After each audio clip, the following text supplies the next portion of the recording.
The headlines: in partial compliance with NLC warning strike, banks, hospital, courts, government offices short as federal government, TUC agreed to resolve some labor issues. Bandits abduct 40, sack many farming communities in Taraba. Court gives restraining order as NNPP expels Kwankwaso. And from the international scene, France confirms talks with Niger junta over future of French troops. Hello and welcome to Trust TV News Update. I am Sumaya Abubakar.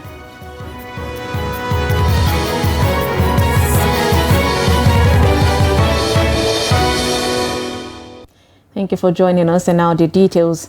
Two-day warning strike embarked upon by the Nigerian Labour Congress, the NLC, against fuel subsidy removal has recorded partial compliance at the Federal Secretariat in Abuja.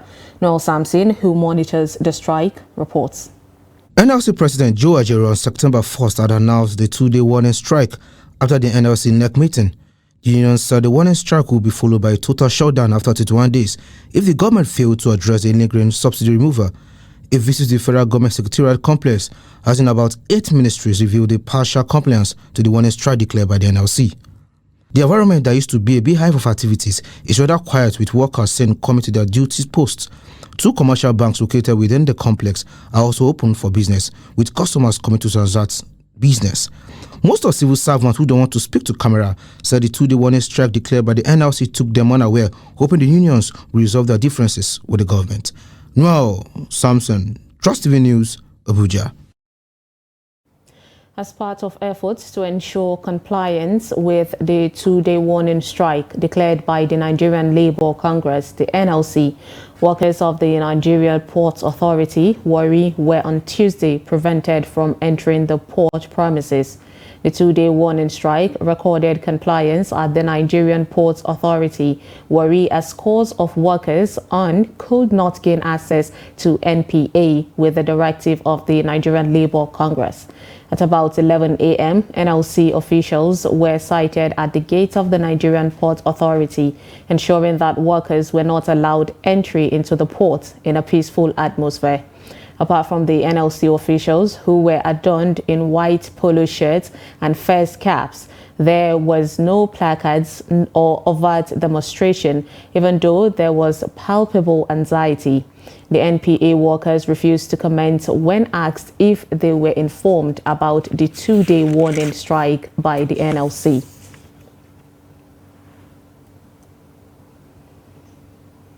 Meanwhile, aviation unions have opted out of the strike due to an ongoing Universal Safety Oversight Audit Program. The Air Transport Services Senior Staff Association of Nigeria, the ADSEN, affiliated to Trade Union Congress, the TUC, has also refused to join the strike.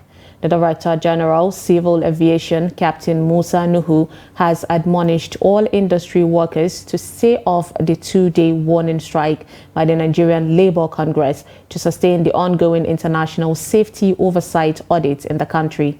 Nuhu, in a memo to all the aviation workers, directed them to report at their duty posts.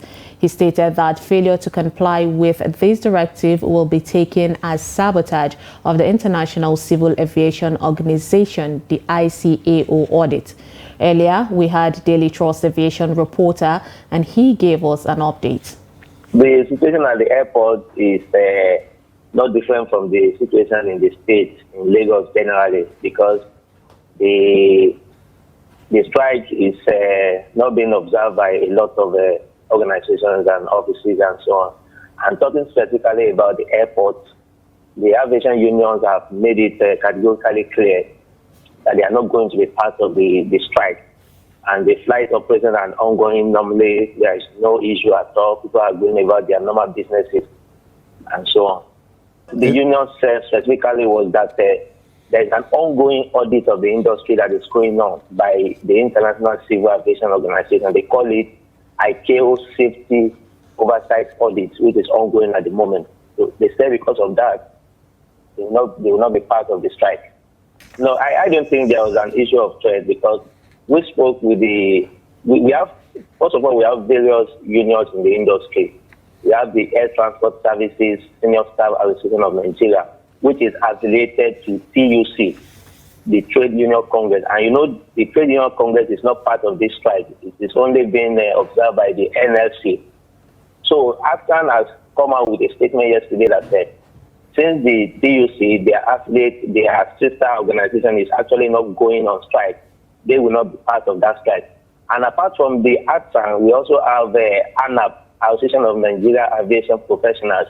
They also came up with a statement. We spoke with the General Secretary of the association, Comrade Seidu Abarasak, who confirmed that yes, they are aware of the strike, they are sympathetic with the NLC, but because of the current situation in the industry, the industry is currently undergoing an audit by ICAO. This is something that is done on every 3 years, and once they miss it this year, it will take another year. It will downgrade the rating of the industry. So they said because of this ongoing audit, they will not be part of the strike.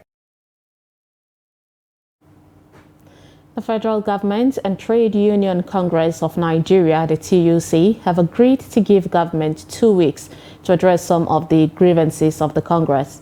Minister of Labour and Employment Solomon Lalong disclosed this in Abuja at the end of a meeting with the leadership of Trade Union Congress, led by its president, Festus Osifo. A statement by the Director, Press and Public Relations, Olajide Oshundu, said the meeting was convened by the minister to resolve TUC's and Nigeria Labour Congress differences with government and to avert the pending warning strike by organized labour. According to Lalong, the issues for which a 2-week timeline was set for their resolution include wage award for federal civil servants to cushion the effect of rising poverty among them, and tax exemption for a certain level of workers, both in the public and private sector. Security: over 40 persons, including women and children, were abducted by armed bandits that invaded several farming communities around Garbachede area in Bali, local government area of Taraba State. Findings revealed that the bandits, said to be numbering over 200, have sacked many farming communities, forcing the residents to flee. Some of the affected communities include Garbatau, Merimi Dankol, Gedan Hamidu, Dangiwa, and Nainawa. Other farming communities sacked by the bandits in the area include Garingima, Bantaguru, Shadusa, Garimbose, and Mailabari, among several others. A resident of Garbachede, Ali Dauda Garbachede, told Trust TV that hundreds of refugees, including women and children, have fled to Garbachede town. Police spokesman SP Usman Abdullahi confirmed the incident but said 14 persons were kidnapped according to police record. The Plateau State Police Command says it has arrested a driver named Safiyanu Suleiman who allegedly killed his passenger, Jummai Emmanuel, and went away with her luggage around Fuskar Mata community of Bassa local government area of the state.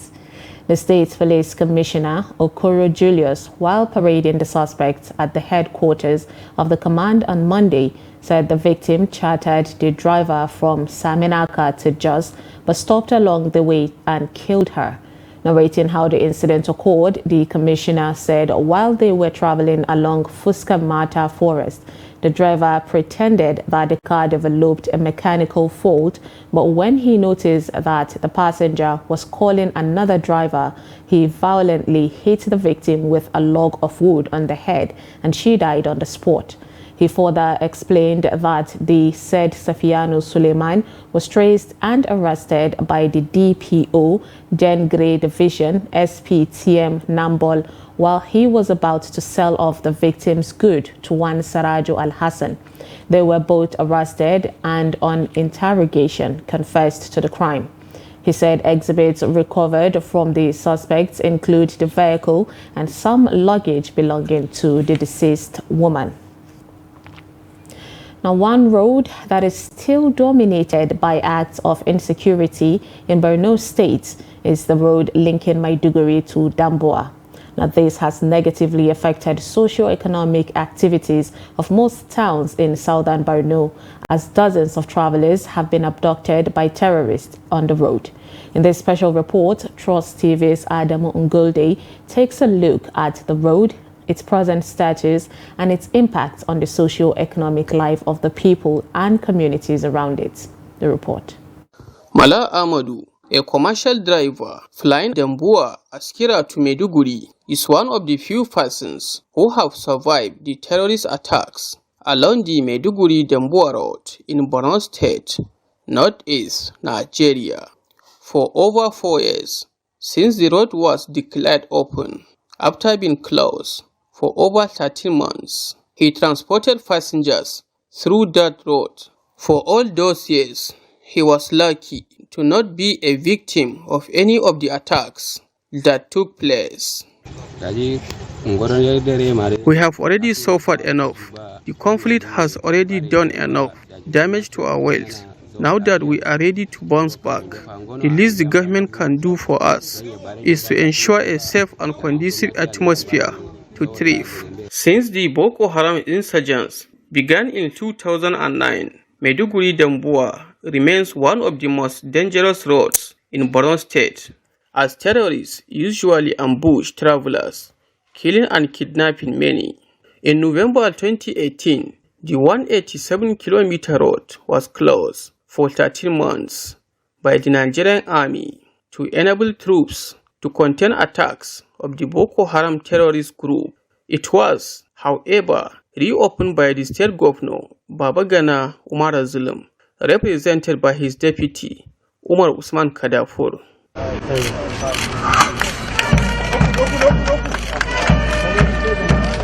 Damboa is popular for fruits and vegetables business. It is one of the biggest suppliers of fruits and vegetables for Borno.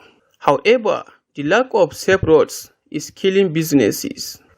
A businessman who identified himself as Madu Kura expressed worry over the incessant attacks on the road by terrorists. We really appreciate to Borno State government for its efforts to reopening these roads. Without this road, the only alternative for us to transport our goods is through Chibok, to Uba, to Michika, to Goza, to Bama, before Maiduguri. You can imagine the distance. Malam Modu owns an orchard in Damboa and has been selling fruits for over a decade. A trip from Damboa to Maiduguri costs an average of 2,500 naira, but alternative roads cost an average of 10,000 naira, a trend causing hardship for commuters.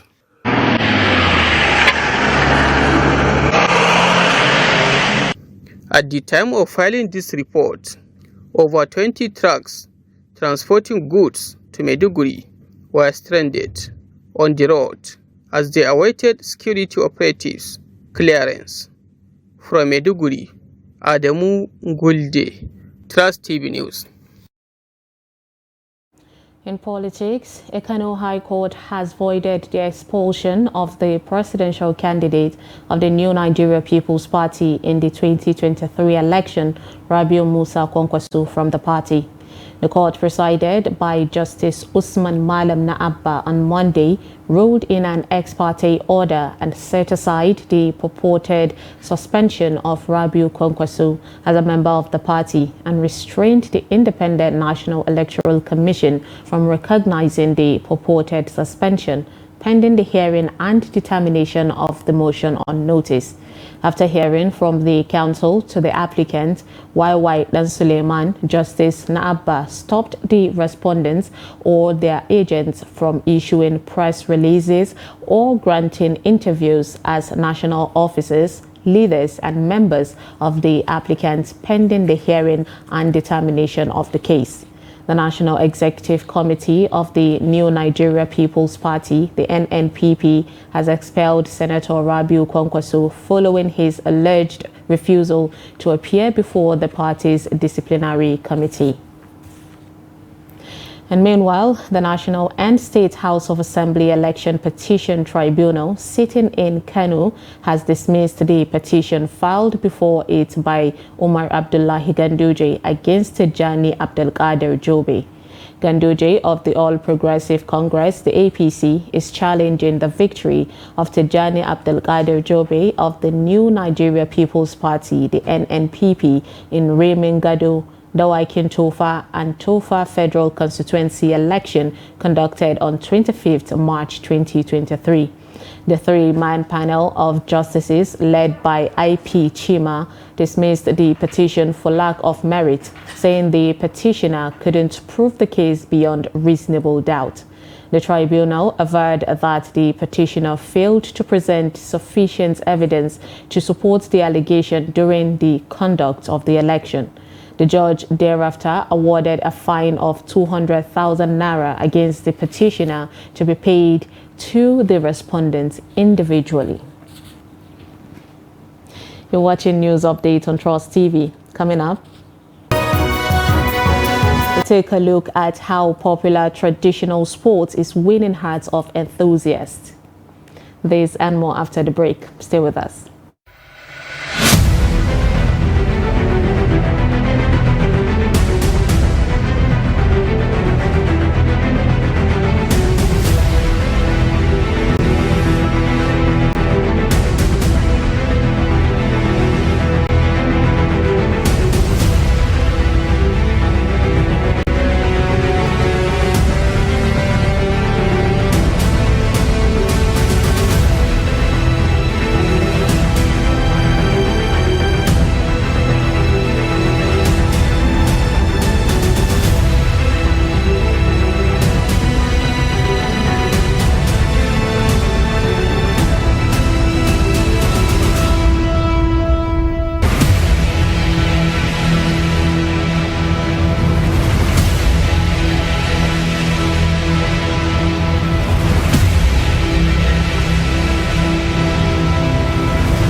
Welcome back. If you're just joining us, this is News Update on Trust TV. Here is a recap of our top stories. We brought you in partial compliance with NLC warning strike, banks, hospital, courts, government offices shut as federal government, TUC, agreed to resolve some labor issues. And bandits abduct 40 and sack many farming communities in Taraba State. Now moving on to more stories, the Borno State Governor, Umar Zulum, has averred that monitoring and evaluation is a key factor that is missing in governance and funds management. He stated this during the courtesy call by the House of Representatives Ad Hoc Committee probing the 2.3 trillion naira expended by TED Fund, out of which over 40 billion naira was allegedly spent on 6 institutions in Borno State. He encouraged the committee to also draft recommendations that would help guide tertiary institutions, including TED Fund, on how to utilize funds and manage resources under its watch. It's a very important item that is missing in our governance, entire governance act. So So it is my sincere hope that the outcome of this investigation will add value to what best of tertiary institutions are doing in the state, especially in the areas of managing the little resources that we are keeping from TEDFund. Without the interventions of TEDFund, many institutions right now would have paid completely. Petition that we have against state funds on how about 2.3 trillion naira was alleged, was abused, though it is an alleged for now until when we are done with our assignments. So on the strength of that petition, the House, in its wisdom, on the 14th of July this year, inaugurated this other committee to go around the entire country and ensure that the projects and programs on ground are equal to the money released so far. And I promise Your Excellency, on behalf of my colleagues, that we are going to be very thorough and transparent concerning this assignment. On the international scene, the French army is holding talks with Niger's military over withdrawing elements of its presence there following a coup, a defense ministry sources said on Tuesday. There has been speculations that France will be forced into a full military pullout from Niger after the July 26th coup, which ousted French ally President Mohamed Bazoum. Some 1,500 troops are deployed in Niger as part of France's wider fight against terrorists in the Sahel. The country became a crucial hub for France after coups forced the withdrawal of French troops from neighboring Mali and Burkina Faso. Now, relations between Niger and France, the country's former colonial power and traditional ally, went swiftly downhill after Paris stood by the elected Bazoum and declared the post-coup regime as illegitimate. And finally, in sports, Langa, a Hausa traditional sport, has always been known for promoting physically prowess and community engagement. The sport has developed into a game adopted by several states across the country and is played at the National Sports Festival. And residents of Kano State believe more attention has to be paid to promote Langa to the status of other traditional and modern sports. Trust TV's Abdulaziz Ibrahim reports. This type of Langa involves 6 contestants on either side with 6 substitutes. The objective is to prevent a member of one of the teams referred to as Rua from making a run to the opposing side. The Rua scores points for his team by evading all 6 opponents with the help of his 5 teammates. The defending team scores a point for preventing the Rua to reach the destination with some attackers displaced. The young contestants engage in friendly yet intense bouts, showcasing their strength, agility and tactics. Na fara kuma da wasan makaranta ne FC Kano da muke na Nasiga National Sports. I have been involved in this sport since I was very young. I represented FC Kano at Nasiga Games, after which I was invited to play for Rivers State. I won silver and bronze medals for Rivers State as a coach, which earned me a contract with the state government. States like Lagos, Cross River and even Bayelsa have once contacted me to recommend players. A lot of advancement I made in life was because of this Langa. Kamar Lagos, Cross Rivers. I am one of the players of Bayelsa Langa team. I have played against teams from various states in National Sports Festival qualification. However, here in Kano, we only organize such games like this one just to celebrate. While Langa Hausa sport continues to captivate hearts, modern challenges have emerged. The rise of modern sports pose threats to the preservation of these traditions.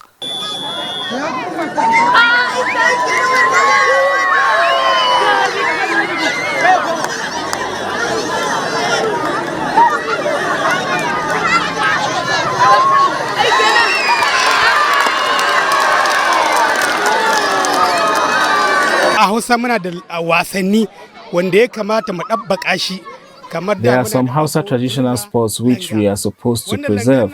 Our hope is that this game of langa can become as organized and known world over like football is well known. Wannan wasa kamar kwallon kafa ke taka rawa a duniyar wasanni. Ni yanzu har indijin na Rivers amman.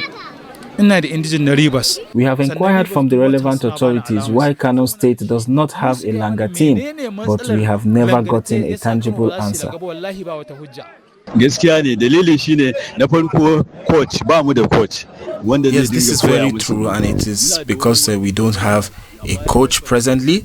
The person who we have here who is very experienced in langa is a referee, so we don't have a coach to actually groom the players right now. Although we agree that langa is supposed to be promoted to a sport that can go as far as dambe and other traditional sports have done. Kuma ya kamata a ce kamar yadda ake damben nan shi ma ana yin sa. Certainly, a glimpse into the vibrant world of this Hausa traditional sport should remind the people of the importance of celebrating the traditions that bind them together. Abdulaziz Ibrahim, Trust TV News. With that, we wrap up a news update on Trust TV. Do not forget to follow us across all our social media platforms, and you can join our YouTube live stream for more news, programs, and documentaries. I am Sumaya Abubakar. Thanks for watching.